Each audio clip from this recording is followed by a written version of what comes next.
بسم الله الرحمن الرحيم. Voici un livre béni que nous avons fait descendre vers toi, afin qu'il médite sur les versets et que les doués d'intelligence réfléchissent.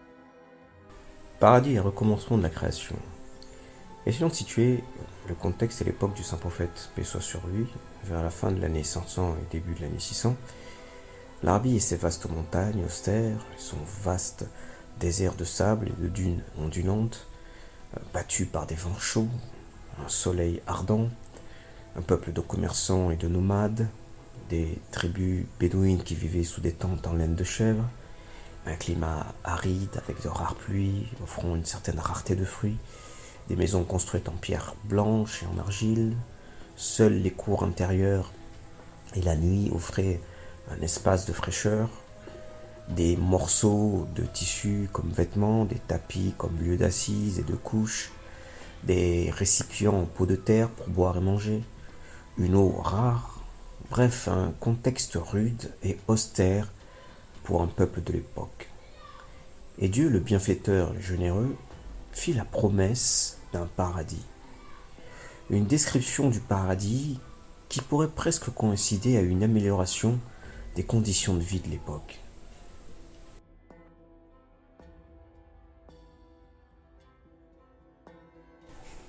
Là, ils se reposeront sur des canapés, n'y voyant ni soleil ni froid glacial.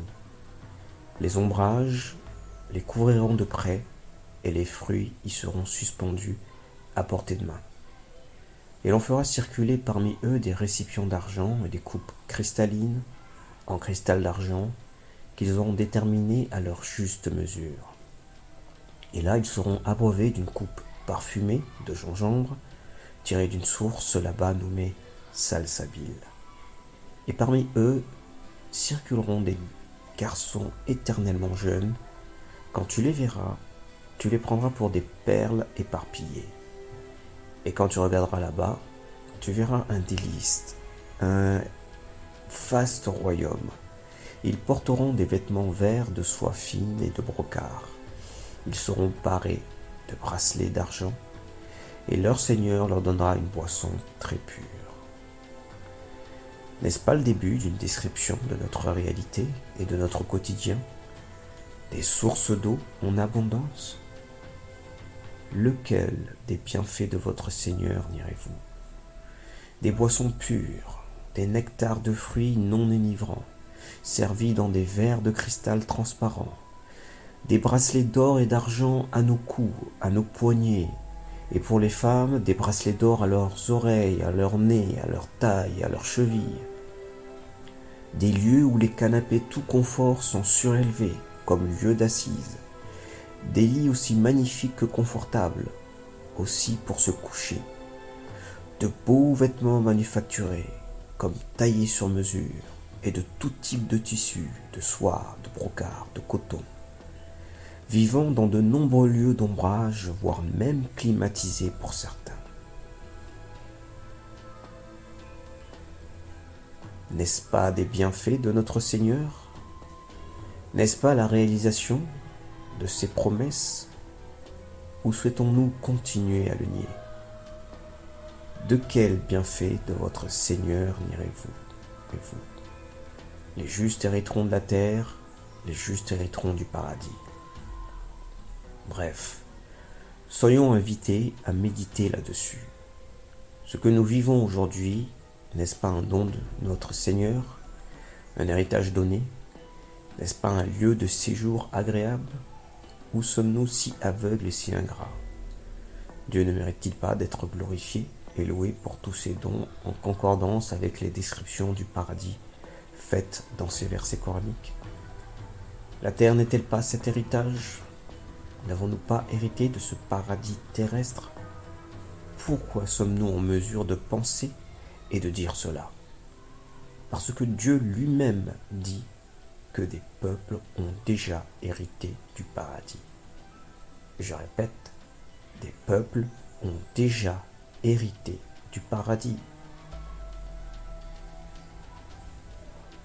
Si des peuples ont déjà hérité du paradis, mais de quel paradis s'agit-il? Les justes hériteront du paradis, les justes hériteront de la terre. Et si certains peuples ont déjà hérité du paradis, c'est que la résurrection a déjà eu lieu pour ces peuples. Et certains versets l'affirment clairement.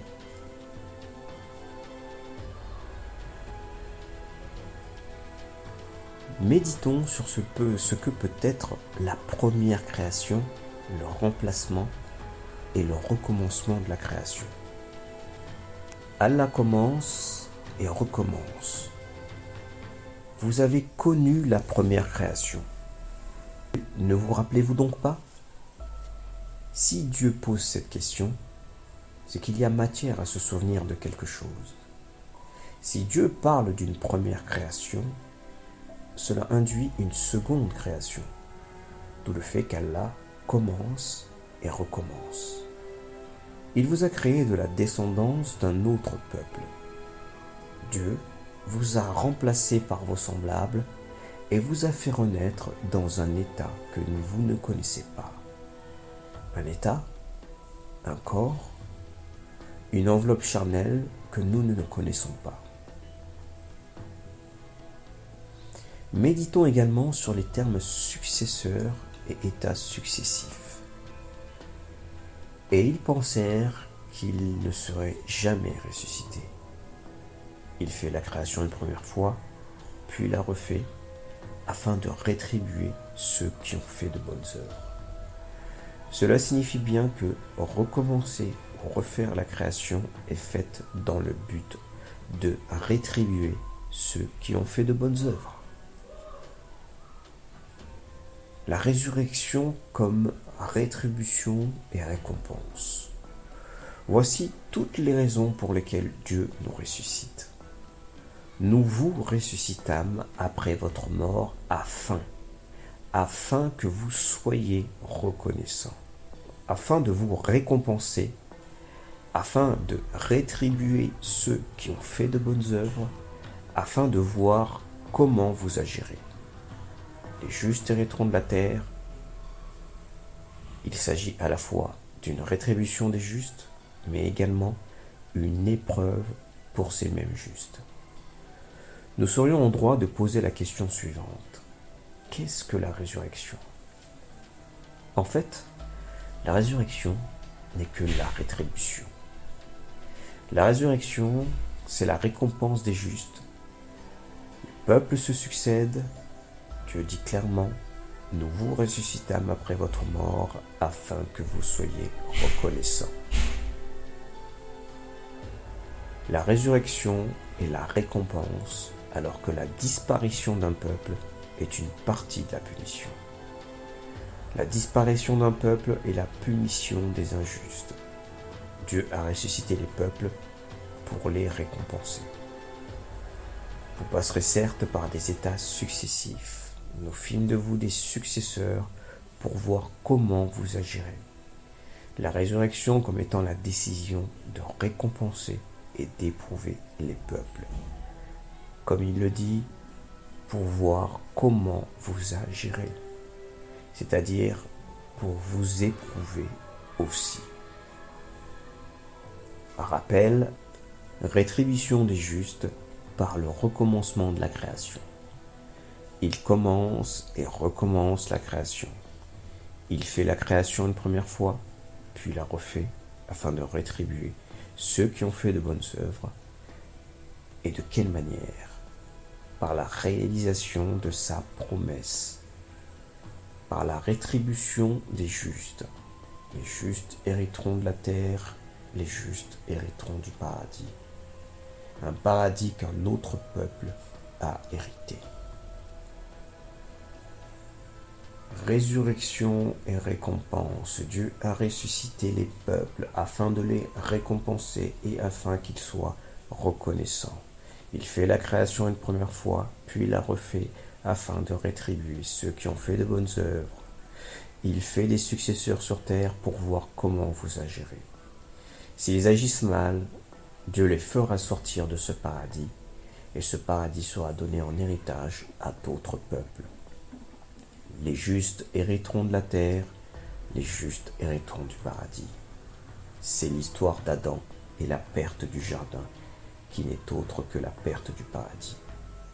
Et c'est l'histoire des pharaons d'Égypte, perte du jardin et perte du paradis, perte des trésors et des sources et d'un lieu de séjour agréable. Et faire en sorte que ce paradis soit donné en héritage à d'autres. En opposition, le châtiment est que ces peuples périssent et disparaissent, et que ce paradis soit donné à d'autres, un paradis qui sera donné en héritage aux justes. Et il y aura dans ce paradis des rangs plus élevés pour d'autres. Se pose alors la question de la résurrection et du jugement. Qu'est-ce que le jugement? Qu'est-ce que le jour du jugement dans les versets coraniques? Mais nous verrons cela dans une prochaine vidéo.